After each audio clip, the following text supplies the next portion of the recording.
Right behind protein leveraging, getting adequate protein, a gram of protein per pound of lean mass or goal weight would be ideal for an adult. I mentioned per pound for children would be something to shoot for. Right behind that is high satiety foods. And there's a satiety index that lists the kinds of foods that keep you full longer, just how you feel. I need to know that. I get hungry so fast. And there's a couple ways to do this. Eat a little slower. People who tend to eat faster tend to eat more. I see. Okay. And then eat higher satiety foods. Protein is number one on the list, high satiety foods. Boiled potatoes, oranges, there's a list that goes down. And the kinds of foods that when you eat them, you're full longer. So that's why there's potatoes in the Monster Mash. Yeah, that's one of the reasons. Potassium is another huge component of that in terms of energy. I talked about the two biggest reasons people fail on diets is satiety. They're just hungry and they eat too much. Yeah. And energy. They're tired. Those are the two biggest reasons. So we try and mitigate those with these food choices, the high satiety foods, the high potassium foods, great for energy. You also see that I'm a proponent of putting a reasonable amount of salt on your diet. If you're not eating fast food, which you shouldn't, or packaged food, Pringles, etc. Do you eat McDonald's No. like once a month?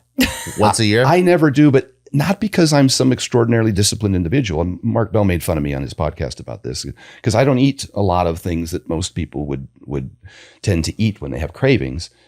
And I've said this many years ago, I don't eat foods I like. I eat foods that like me.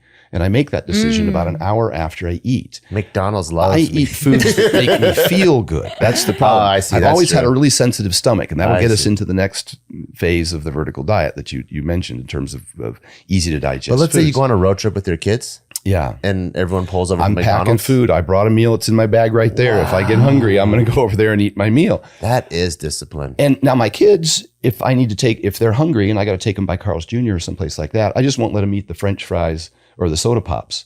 I will get them a double burger and not make sure it doesn't have mayonnaise and stuff.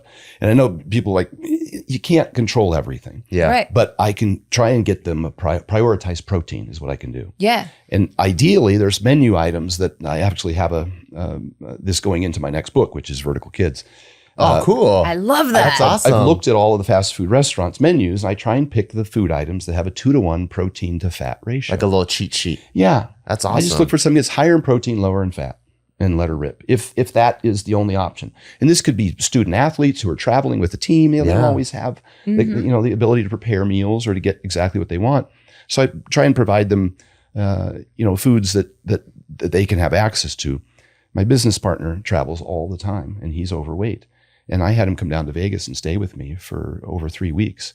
And we ate out at restaurants every single day. Right at the airport, ate at restaurants, ordered food from Instacart. But I showed him which foods to pick. Love it. He lost over 20 pounds in 3 weeks. And we just did 10-minute walks. We went to the gym and did some workouts too.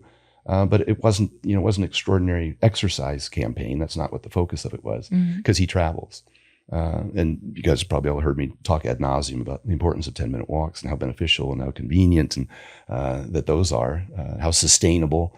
Any client that you prescribe a 40-minute treadmill session to, They're not going to do It's it. daunting. it's not only not terribly effective, as we just talked about in terms of trading calories for work, but it's not sustainable. It's not enjoyable. It's not something, there's too many barriers to entry to get in your car and drive to the gym and get on the treadmill. So I started doing these 10-minute walks after each meal, and it has so many more benefits in terms of blood sugar control, digestion, all of those things. So high protein, high satiety foods, probably the key components. It seems simple, but that's really the foundation of the original prescription of the diet.